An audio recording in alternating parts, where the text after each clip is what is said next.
Sophie, thanks very much for inviting me. It's lovely to meet you all. And I just got a flavour when I went into the Zoom room there around the variety and the questions, all great questions, by the way. And so plenty to work on for this session. We'll probably run out of time. However, so I'm Sara Daw, and I am the group CEO, one of the original founders of the business, joining Colin Mills, who was our original founder at the FD Centre many, many years ago. So we will be 25 next year. And so that just shows, this has been around for a long time, but quite honestly, so no one knew what we were talking about 25 years ago. And it's literally in the last year and a half since COVID, and I've got a view on why that is, that it's really starting to take off. But I would say it's still an emerging concept. Okay. So whilst, and it is on everyone's lips, but just to put it into context, I talk at a lot of conferences and I always ask who's heard of fractional, and normally out of about 200 people, 5 people put their hand up. So we're still early, but it feels like it's really going at pace. So my background is finance, CFO. And the reason I came into fractional was because I had very young children back in 25 years ago. And I had 2 out of my 3 children, actually. And I wanted to have a career and be mum. And I just did not know how I was going to do that in a corporate world. I'd come out of L'Oreal, I'd done an MBA, and the only people that wanted to hire me were the investment banks. And I just couldn't see how that was going to work because I knew the hours that were called for in those roles. So I thought, do you know what? I'm going to be a part-time FD. So we didn't use the word fractional. We used the word part-time. We still do. And it was for growing SMEs. And I thought, do you know what? I will be the FD or the CFO, same thing, of a business 2 or 3 days a week, local to me. And it might be 1 day for this business a month and 2 days for that. So I might have 2, 3, 4, 5 clients. And then I'll be mum for 2 or 3 days a week as well and look after my children. And that was how I got into it. And that's still a valid way, by the way, for getting into it. So the sorts of people that do this are people who want variety. They want to work, with particular types of businesses doing particular roles, or perhaps they've got caregiving responsibilities, or perhaps they've got a micro business that they want to grow on the side, or perhaps they want to combine it with a hobby or semi-retirement. So you can do this in retirement, absolutely. You can wind down. So for me, that's how I came into it. And we've grown the business to 18 countries globally. We offer fractional CFO, which is the same as part-time FD, same thing. We offer that across 18 countries. And then we have in the UK, we also have in our family of businesses in Liberti, we have fractional chief revenue officers, so sales, fractional CMOs, fractional CHROs, and we also have a bookkeeping and financial controller business on a fractional basis. So that's our world, but you can do it across many different functions. It isn't just those. You can do it in legal, you can do it in tech, you can do it in EA, which I have one of the group where I was in the breakout room. That was their specialism. So you can do it in quite a lot of different disciplines. We're a 60 million revenue business. And we have about 1,500 to 2,000 fractional C-suite individuals working with us as part of our team. And we set the business up to be almost a disruptive business, and believing that you don't need to be employed anymore to do valuable and important work. And the employment concept is not necessarily fit for purpose going forward in every single instance. And the attraction for the fractional part-time individuals that join us and that I see out in the world are they want more freedom, flexibility, variety, and control over their lives. So they want independence, they want to choose who they work with, when they work with, how they work. Yet when they find the match, they will be highly engaged and highly committed and do, and put their businesses and their clients first because they've actively sort of taken a step forward to work with them. So I think you get high engagement, which you don't always get in employed roles. You'll have seen the Gallup polls and all that sort of stuff showing that there's not so much engagement in employment in certain roles anymore. And it can work across all sectors. So that's me. What I would say is it's still emerging, but to give you some stats on the industry, which you're looking for, and there aren't many, by the way, in terms of the fractional C-suite, because that's pretty new. But on LinkedIn in 2022, there were 2,000 fractional leaders on there. And in 2024, there are 110,000.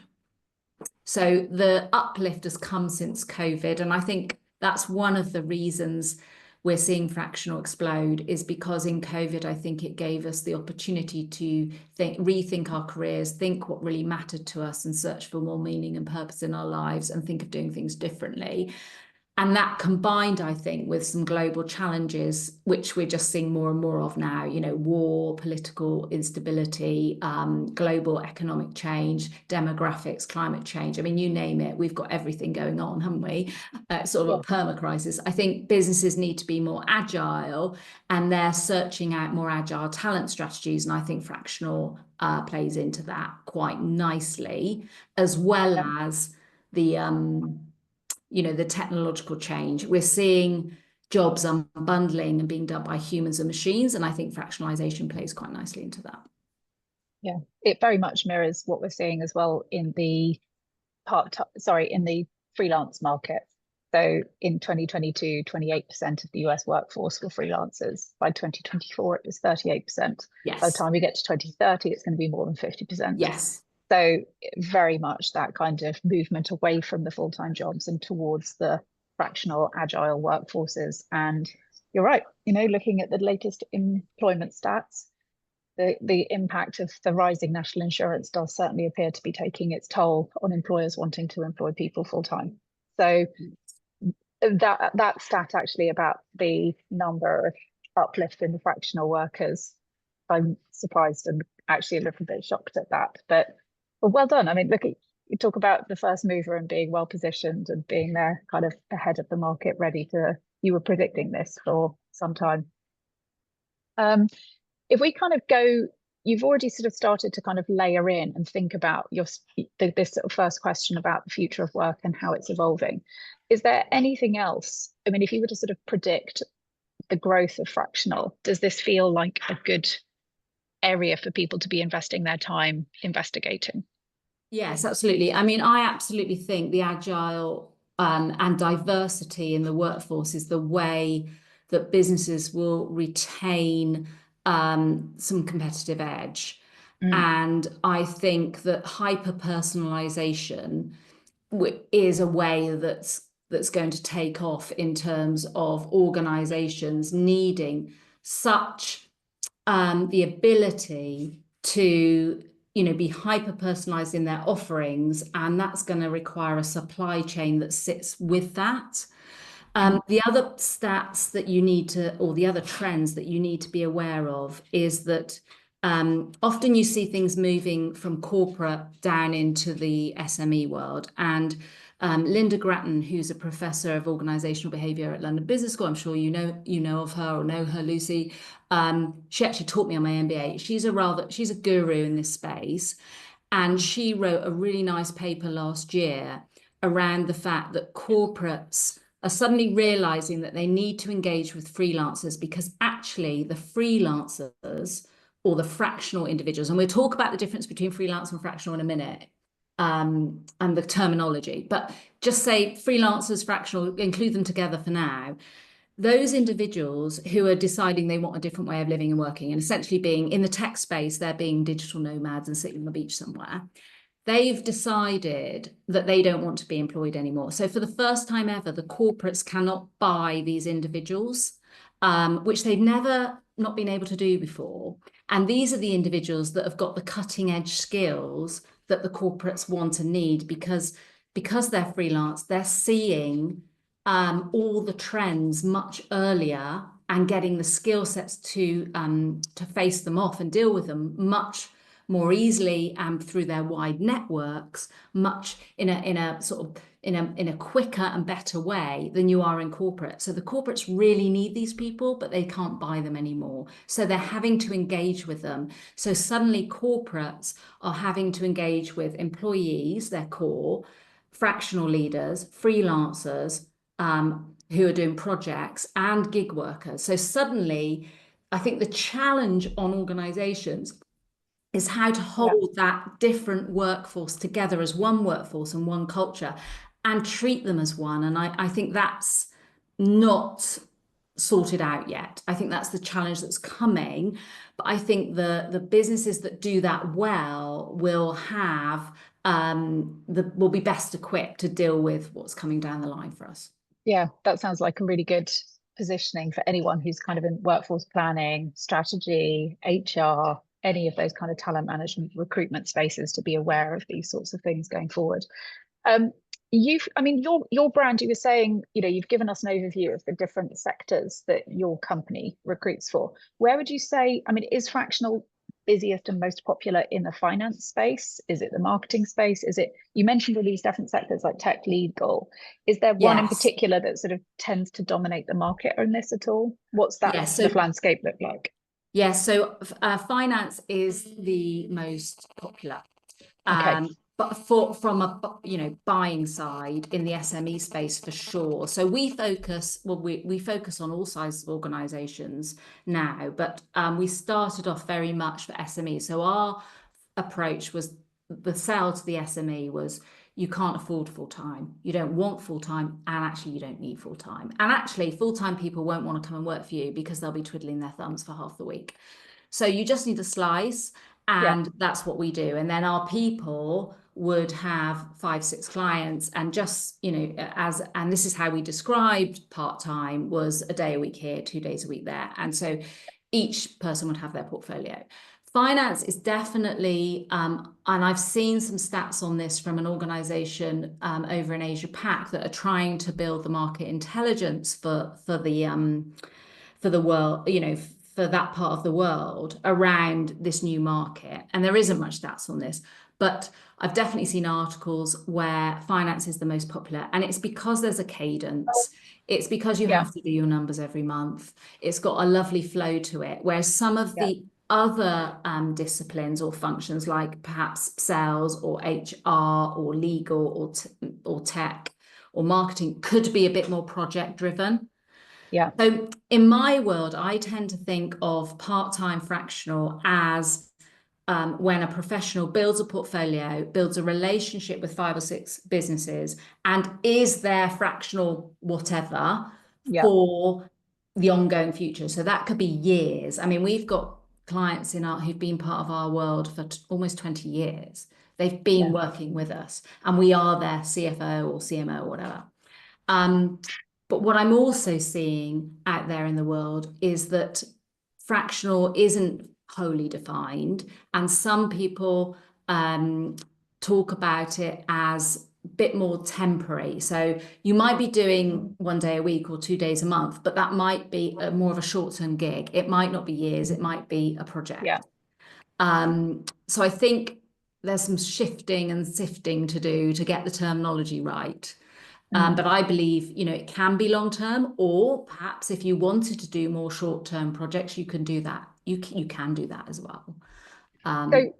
So for each person that does this sort of fractional working, is that the typical norm? Is sort of having relationship with 5 or 6 what you would typically see, or can you get people that do fractional just 1 day a week and that's their retirement? Yeah, you can do all of that. I think it's a spectrum. So essentially, you can probably do a day a week, and you can probably do 6 or 7 days a week if you wanted to. And some people do, by the way, because even though they're working more than full time, they've chosen, and actually you can earn quite well if you do that. You've still got the flexibility because you still determine which 6 when days you're doing or whether it's evenings or so, and that's quite attractive. Some people cut it down to 2 or 3 and just do like a hybrid. I think the whole spectrum is available.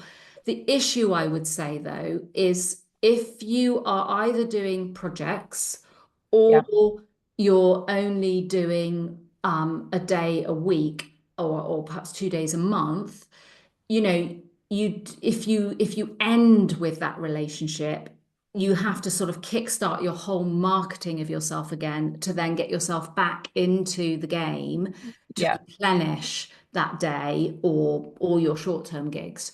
And so you have to be, you have to have your network active and be dedicating time and energy to that while you're working. Yes. The key, I would say, is, that's why we go for long-term relationships, because you win once and then you keep for a long time, as much as you can, and go with the client on their journey. Where would you, I mean, if you were to sort of say the one of the questions that we had, because you're starting to talk about marketing and, this kind of balance that people need to have between delivering work and keeping their network up to date. What would you say to people here who are loving the sound of everything that you're saying? How does someone come across really well to a fractional employer? Yes. So, firstly, when they first want to take you on, they're probably going to take you on because of your competence. So, your skills, if you like. And you do need to be quick off the mark Yeah. and deliver some quick wins. So we often say do some sort of discovery. And normally, if they haven't had fractional skills in your area before, you will absolutely see some quick wins. And you need to get those under your belt. However, once you've done that, the reason you'll stay is because of the relationship and because you care about that business and you care about the people. And most importantly, if you want to stay a long time, you need to become an insider. So my advice for you, once you've got an engagement of some sort, is to read the room and try and fit in and look as much like as another team member in that business as you possibly can, because and build those relationships across, down, and up. And then and keep delivering your ROI. But then if you put your energy there, you will constantly be in demand, if you like, for that business. And you need to keep delivering an ROI and then finding the next piece of work that you again deliver an ROI on. And after a while, you can probably turn your work into some sort of retainer where you've proven that you're valuable and there's a role for you, and then you just fit into their budget. And that's what I'd encourage you to do, is find out what their budget is, fit into it, and deliver what you can deliver in the time and money they've got available for you. And eventually you would, and don't vary your price points too much. Try and just look like you're part of the furniture there, and you will, as long as you're delivering, you will then stay for a long time. And then you don't have to keep your marketing so on point, because you've got some long-term relationships. And with the kind of a practical aspect of whether it's you, whether it's the legal tech and what have you, could you tell us a little bit about what that process looks like? Do people literally come to one of the websites under the Liberti brand? Do Yes. they Okay. apply for a Yes. specific job? Are they expressing general interest? How does that work? Yes. So if anyone's interested in our business, then yes, there's on the website, there's probably a join the team page. And there will be a conversation that you could have. You probably send in your CV, have a conversation. For us, it's particularly around the drivers. Why do you want this? Have you really thought this through? Because it's a mindset game, fractional. For Yeah. me, if you learn the skills of how to find, win, and keep business, and businesses like ours, either ours or others, should teach you how to do that, or you work it out for yourself as independent.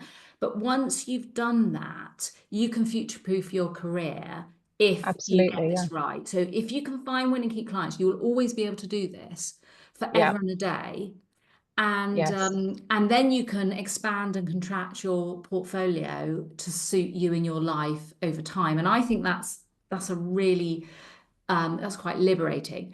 However, it's not necessarily easy. It's quite straightforward, but it's not necessarily easy. And the mindset piece is more around, have you really decided to give this a go? So what I wouldn't advocate is, if you're not sure, please, don't keep the job ads going and try and do this at the same time. You have to give it a year, I think. My view Yeah, is good advice. Yeah. give it a year and go, I'm going to go all in on this, and make sure you've got your nearest and dearest on board with you, because the last thing you want is your partner to be saying, when are you going to get a proper job? Because it just seeds doubt. You need to have a financial runway that will enable you to build your portfolio, because it'll be a build, and to start with you have nothing and then you'll gradually build, but you won't be at full earning potential for a whole year. So I would say have that as your runway, go all in, and the biggest way, I think, whether you're with an organization, a bigger organization, or on your own, the biggest way to do it is to build your network. And that means that you've just got to get really comfortable going out and asking for help. So I wouldn't be asking for work, I'd be asking for help. I literally be getting my 20 best names that I know, from my previous employment, from advisor community, people you think might be helpful, and having a coffee with them and just saying, this is what I'm thinking of doing. Can you help me expand my network? But before you do that, you ask them what they're doing and what they want out of life and how they're doing and what's their burning thing that they're interested in at the moment. And you log all of that. And then you ask them, so they'll ask you, it's just human nature. They'll go, oh, what are you doing? And then you tell them, and then you ask for help to build your network. And then you keep doing that, and they'll refer you on to someone else and someone else and someone else. Keep asking what they're doing and start connecting all those people that you meet. And by the way, you're going to have so much coffee, but start meeting all those people and connecting them where there's common ground. So Yeah. give to your network. Now that might take 3 months, that might take 4 months before you get some phone calls coming back. It might take 2 weeks. It sort of depends, and I can't tell you, I'm afraid, what your number will be, but it will come back to you if you're giving, because someone will be really appreciative of how you've helped them and connected them with someone else. And then they'll think of you when something comes up that connects, that they think, oh, Sue was doing that. And the phone will start ringing back, and you just got to, and then you're off. Then you're off. Yeah. I think that's really good advice, because I do think by the time you've got 3 or 4 things under your belt, you're in control, and that insulates you. One company goes down, you've still got something else Yes. in a way that a full-time job just may not give you that element of security, particularly in this fast-changing world of AI and goodness knows what. Do you, I mean, I mean, in terms of, we'll finish off on the benefits, and then I'd like to come to Liz's point about potential downsides. Yes. But is it fair to say that if you've got sort of 2 or 3 different fractional jobs, can one add value to another? Is what you learn in one organization something you take to another, and vice versa? Yes. Yes. Yeah. And actually, what I find is that's what the businesses that you work with will want. I mean, that's sort of what they're buying to a degree, is the Yeah, fact that you've got diversity. You are seeing outside into the market, which exactly. often they're not Yeah. seeing. They're quite insular. They will want they'll be asking you about benchmarking. They'll be asking you what you're seeing in trends, Yeah. especially if you're in the same sector. Mm. So or even if you're not, actually, how are other businesses coping with XYZ?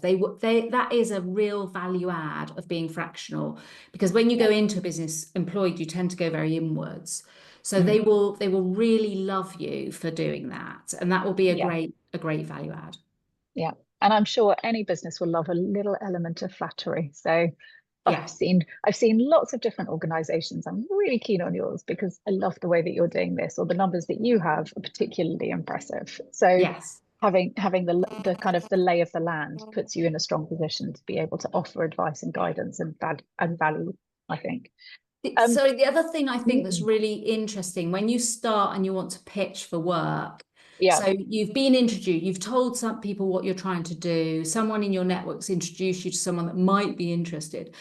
yeah, It's really easy to scare people off early doors with, when you can see, you've looked at them, you've talked to them, and you can see there's a massive project in their business. My view is, you know, unless they're saying, absolutely, you know, we've got this much to spend and can you get going tomorrow? If they're not saying that and you've got to sort of persuade them to take on this fractional work, maybe they've never done it before, the best thing to do is sell a really small piece of work, because you can always influence when you're inside the organization. You have no Totally agree. chance if from outside. So just get in there and give them the experience. My very first client, and this is a long time ago, said to me, "What's the catch?" And I said, "Do you know what? I don't think there is a catch, because if you really don't like working with me, you can tell me to go and I'll leave. I'll deliver some value while I'm here, but you'll only pay for that." And I sold 2 days worth of work, and we stayed with that business for about 14 or 15 years. And it grew into over 40 countries, not just with me, but with other people helping. But it was, they needed the experience. And so that's the key thing. Go in and deliver an ROI and give them that wonderful experience and get to see you as an individual and that you fit, or that you don't. You know, you might go in there and go, "Gosh, don't like this scenario." So there's an out for you if you don't want to stay. But sell small, and then show the value, and then get into a routine and go as a retainer after a while. And how does that differ? So if I'm just kind of picking up Dealer's question in the chat, then how does fractional differ from contracting? Yes. So fractional, I think, is different in that contracting, if you're going, contracting in my world tends to be more one role for a specific amount of time. It could be open-ended, but it isn't multiple roles. It's not a portfolio in my head. Some people may think differently to that, but in my head, a portfolio is where you're working for 3 or 4. Contracting tends, and therefore your fractions of your week with each of them. Contracting tends to be a bigger part of your time, just one business. It's a bit more like interim, or ongoing. And I also think that there's possibly something as well about the fact that with contracting, in theory, you have to be able to hire anyone from that company. So you're hiring a company and anyone fits the bill. I think with fractional, it's like, no, I'm hiring you, Sara, Yes. for 1 day a week. So this is not something that can be split to another worker. Yes, potentially. Okay. What about some of the downsides? So Liz was sort of saying in their group, they were going, "Oh, is this just a cheap option? Do people get exploited on a fractional basis? Are they overworked? Are they paid 1 day but expected to deliver 2? Do you have any observations around that? Yes, I mean, that's a really great question. I think that you need to be good at setting boundaries. So this is where it's a bit of a paradox, I think, because from my experience, the businesses that work with fractional leaders want to feel like they are your only business that you work with. So they want to feel your energy all around them, and they need to know that they can pick the phone up, especially entrepreneurs, by the way, can pick the phone up at 7 o'clock at night and you're going to pick up, or Sunday morning. However, so that could feel like that's sort of, going outside the boundaries in terms of time. However, on the flip side, I think you almost have to earn the right to then get them in the right shape for you. So to start with, I feel like you need to give quite a bit and show that just how much you are genuinely caring about their business, and that you will pick the phone up at 7 o'clock at night. However, once you've sort of proven that, I think you've then got yourself, you then can put some boundaries around that. And I do think that if you are consistently doing more hours than you are being paid for, or that you negotiate up front, the way I do it is I tend to give first and just check in that that's going to carry on. And then when I get to a point where I feel like this has been going on for a bit, what I do on my invoices, I would put investment time on the invoice. So I say, I'm charging you for what we agreed. Here's my investment time. And then after a while I go, look, I'm doing X, Y, Z. I've put all this investment time. That's fine. I'm not going to go back and charge you for that, but it needs to change. We either need to bring the scope back, or I need to up my time. So I think you do need to be, and if you don't do that, you will get taken advantage of predominantly, because the entrepreneur or whoever won't be sort of thinking about that. They'll be thinking it's all fine. And what you do often find is you do get scope creep. So I would encourage you to have a work plan, and you need to communicate you know, what does good look like? What are we going to achieve? What's valuable to you? Right, here are my objectives. And when they pile in another three things, which often they do, you can go, well, what's going to give? Because I've only got this much bandwidth at the moment. Mm. Or are we upping it this month? And I think that's, you've just got to get into that mode with them. Yeah. We didn't also talk about larger organizations. I spoke a lot about SMEs. You can do this for larger organizations as well. Hmm. I am beginning to see large organizations realize that they don't have to have headcount. It doesn't cost them NI, and they can have this sort of flexible workforce around Yeah. key roles. So I do think larger organizations are tapping into this. What tends to happen is potentially a little bit more project driven. I mean, you might be supporting a project to get done, and that might need a flexible approach to it, which is why they need a fractional rather than an interim. Yeah. Um, However, what I do see is once you've got a relationship with a corporate, another project comes along. Mm. So you can end up sort of engaging with them on and off for quite a long time, even though it might go up and down. Well, I mean, one of the last things on my list was to kind of cover off this point about, is age a barrier in the fractional space, and how might that compare to, if you have a view, sort of the full-time jobs market? So I don't think it does. I think age for me goes along with the experience Yeah. that you will have accumulated by being that age and level. And Yeah. therefore, that is what businesses are buying, particularly the SME space, Yeah.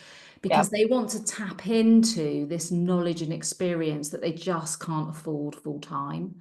Yeah. So, and also, I think there's a big job in mentoring. I think mentoring is a huge part of the future for the Gen Z um, individuals in the organization and the millennials. And I think having that balance where we learn from each other, I think organizations are generally beginning to see that that's quite a positive thing. Yeah. Succession planning is also a really good area that generally this sort of cohort can help with, because you will have done it before, you will have been through it before, and many organizations haven't thought through their succession planning at all and don't have time to mentor their emerging talent. And it's a sensitive subject as well, because it signals intentions and things like that. So bringing someone in Yeah. to do that from the outside is quite good. When we first started, saying that, when we first started our organization, I was an outlier, a complete outlier. Most of the people that joined us were individuals who had kids were off the payroll, mortgage paid off, didn't want another big job, didn't want to retire, that window. We still have absolutely plenty of people doing in that window, and am coming up to that window.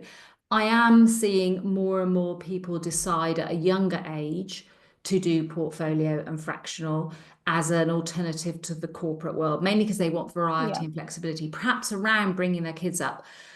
Yeah. But there is an issue in that, you know, you've still got dependents and you've still got to earn quite a lot, and the build phase is quite hard to fund. Yeah. So it hasn't quite smoothed out. Yeah, I totally understand. There's a question from Deborah in the chat, which I'm going to answer from Ian's perspective. He's come and spoken to people who have thought about setting up their own businesses and things. And so, Deborah, Ian Tracy, this is his way of saying, what would you determine your price point to be? Would be, what's a typical annual salary divided by 100, and that would be a good typical day rate. But Sara, do you have a view on that? So how might someone price their value? What's Okay, their so starting point? yeah, I mean, I tend to go with research in the market.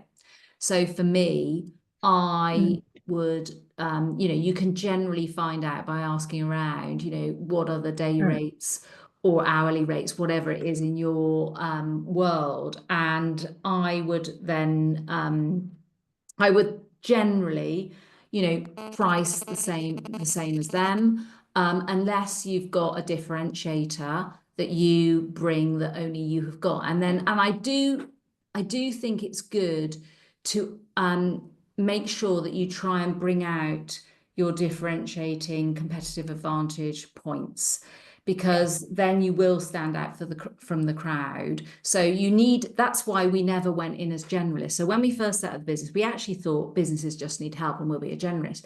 But no one wants to buy a generalist. They want a specialist. They want a CFO. But actually, when we go in with a CFO or a CMO, you do end up picking up perhaps some other more general business points. But they want to buy a specialist. So the more you can identify your specialist, the specialism, the better. And then you can charge a premium. To start with, my view is just get work. Like, don't undersell yourself, but don't get too stressed about the price point. Get in there and start having a go, and finding out what works for you.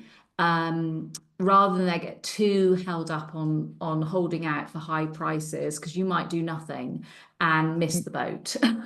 Yeah. That's my view. Yeah. No, I totally agree. And I think your point about you have to earn the trust before you can be too demanding, particularly if it's a business stepping out the first time with their first fractional person. It's got to be a bit of a feeling way for both, hasn't it? Yeah, I mean, I would often charge a fixed fee for a first piece of work. So not even to put it to a day rate. So then you can't be pinned to anything. Give them an ROR, Test. Yeah. £3,000 for that piece of work. And then once you've been in there, you've got a much better feel for who they are, whether you want to do it, what the price will be down the road. Yeah. And just clarifying on Stefan's behalf as well, this is a person who, if they are doing fractional for 3 or 4 companies, it's all through their own payroll, their own business. So they set themselves as an independent business and they are selling their services through. Yes. Is that, yeah. Yeah, the best way to do it is set up a personal services company, and then you've got some options about how you extract cash from that. There's all sorts of options. You can have other family members in there as shareholders, etc. So it can be quite tax advantageous to you to do it that way. Such an interesting subject, isn't it? So the way we tend to work is we mirror the culture of the business that we're working with. So if they're remote, we'll be remote. If they're hybrid, we'll be hybrid. And if they are in the office all the time, we'll get in there as much as possible. I think it's really important. I can't stress how important it is to fit in. So I've got someone in my business who is fractional, and you wouldn't know whether she was employed or fractional. People don't know that she's not employed. I know because I've contracted with her, but she's so embedded. And I think that's the secret to the long term. If you want long-term relationships, that's your secret. So you must match their culture. If you want to work remotely, that's totally possible. You can do that across countries and all sorts, but just you're going to have to find organizations that are okay with that, or accept that those gigs might be more project driven. Just because when something comes up and they need to change tack or cut costs or something like that, if you haven't got those relationship ties with you, they'll sort of go, well, actually, we don't need you next month now. It's easier to make that break. Would recommend you have PI. I think and you can get it with various organizations. I think, is it Kingsbridge? I think does a good package. Marsh does. You can get it. It's a few £100s a year, maybe, depending on I know for the CFO space, probably a little bit more pricey for CFO than perhaps other ones, because you're, of the nature of the role. I would recommend you get it just because I think it just elevates you and makes you look more perhaps professional. I think, and it makes you sleep at night perhaps as well. A website, I'm not necessarily sure that you do need a website individually.